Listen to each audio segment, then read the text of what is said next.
Welcome. If you like this video, don't forget to like, share, and subscribe. It helps spread the word and helps make more of these videos possible. If you like this video even more, you can make a recurring donation via Patreon or a one-time donation via Ko-fi. The links are all in the description below. Enjoy the video. Hello, this is Karia, and I have another video for you today. Today, I thought I would be doing something a little bit different. I really enjoy using colored pencils as well as watercolor and watercolor pencils, but I find myself using the watercolor and the watercolor pencil much more than using the colored pencils that I really enjoy using, just because colored pencil is such a slow medium and I can get so much watercoloring done in the same time that it takes me to do just one piece in colored pencil, so I don't really use it as much as I should. But recently I came across something that I knew other people used, but I had no idea just how much fun it really is. And that is colored pencil on toned paper.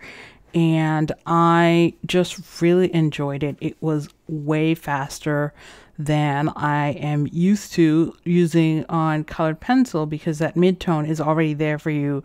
So, you know, so it's just a lot faster for me, I found. So I thought I would do some sketching and then coloring on some toned gray paper. There's toned gray and toned tan, and I feel like toned gray might be a little bit easier. So I got a couple of sort of inexpensive toned paper books, and this is one of the sketchbooks that I got. So I figured I would do some sketching on this and then doing some coloring. Now, because of my visual issues, it's really hard for me to do the actual sketching on camera. So I figured what I would do is I would just come in at various points, do a voiceover, and then just talk over, you know, me showing you various parts as I go along in the process. We'll see how this works out, and if it works out, we can try it more often. All right, so let's get started. All right, so I drew the sketch piece. Now, as I said, I'm really just a beginner artist myself, so I find it easier to draw from life because then I can take a close-up look at the object, and I like drawing objects. So what I have here is a Russian spindle that allows you to make yarn. I don't quite know how to use it, but I did get it to learn how to use it, and that's what I drew here, sort of my base drawing of it. The drawing doesn't have to be perfect because, as you'll see when I start going in the layers, a lot of it will be gone over, and I am going to be using the luminance just because they're so wonderfully opaque. So I'll be back after I've done the first layer. All right, so what I've done here is I have put in the very lightest lines, as well as started to do some of the tonal stuff for some of the dark lines. As I go on, I'm going to try to get more of the mid-tone hue in, but I don't actually have to do too much on the mid-tone. So that's part of what makes this so much faster, is that you can already see, even though I've only done a very light layer of the brown, it's already starting to look pretty filled in. So this is part of what speeds up the process.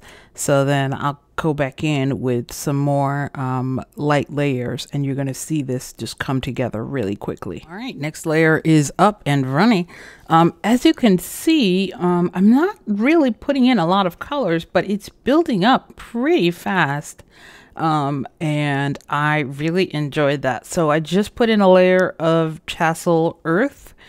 And I am going to, if you look at it, there's some white highlights.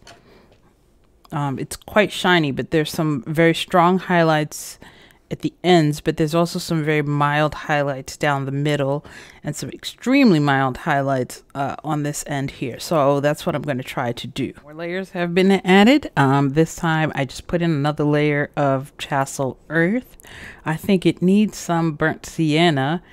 And so that's what I'm going to add. I do find that the luminance line doesn't really have as many browns as I would like.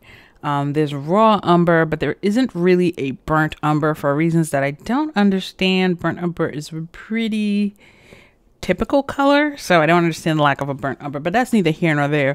We're gonna make it work anyway. It doesn't really matter because they do layer really nicely. I might put in a burnt sienna and then a raw umber on top of it or something along those lines. Ooh, excuse me. Something along those lines. So, but you can see that it's actually starting to build up quite nicely. And so far, I'm liking the way that it's looking. Right.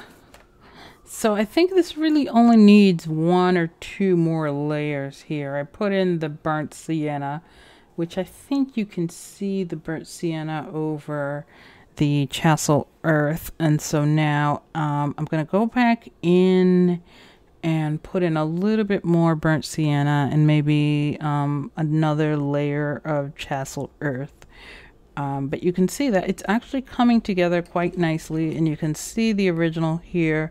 I'm trying to get the brown tones in without not showing the black tones that are here. So maybe I'll actually do some shadows on maybe I'll do the black tones now. And yeah, that's what I'll do. I'll do the black tones now. So I'll be right back after having done the dark tones. All right, so now I put in that layer, and it's actually looking pretty good at this point. I might want to put in just a couple more layers, maybe re-up some of these highlights, and then probably do some kind of background. All right, this thing is really coming together nicely. I'm loving the way this looks. I think the only thing that I'm going to do now is I'm going to try to build maybe a very light background. I think I will do like a light blue background on it, just to help it stand out more. But you guys can see how quickly it's come together, and a lot less time than it would have taken me on white paper. So I'm going to go ahead and do that light blue background now, and I'll be back with some final conclusions. All right, I'm going to consider this done right now. I'm pretty happy with it, actually. I'm surprisingly happy with it. You can see that it's quite dark, but it has a little bit of those red tones that are in here. And I'm not sure if you can see it, but this isn't really quite black. This is like a very dark brown. And so I think that that's what this tries to convey. And I like the second set of light here. So the main thing, for me at least, is when I start to put in the highlights a little bit, and to sort of mask out the dark areas as I go. What I like about this is I don't have to be as afraid of making a mistake with the white tones, because I can just erase the color and put in the white tones where I want the highlights to be. So for me, it makes it a little bit easier. And I think that putting any kind of colored background really sort of, especially a light colored background, really helps the image to pop as it's supposed to. So if you go back and you rewind the video a little bit and you go back before I put in the shadows here, to where I put in this white background, this light blue white background, you can see that it's a big difference. All right, thank you guys so much for watching. Thank you to the patrons especially for being able to support me and helping me make videos like this possible. If you like this video, there's a link down below. Don't forget to be good to one another, and stay for the video of Stewie, because the video of Stewie is Stewie this morning waking me up in the most extreme way possible.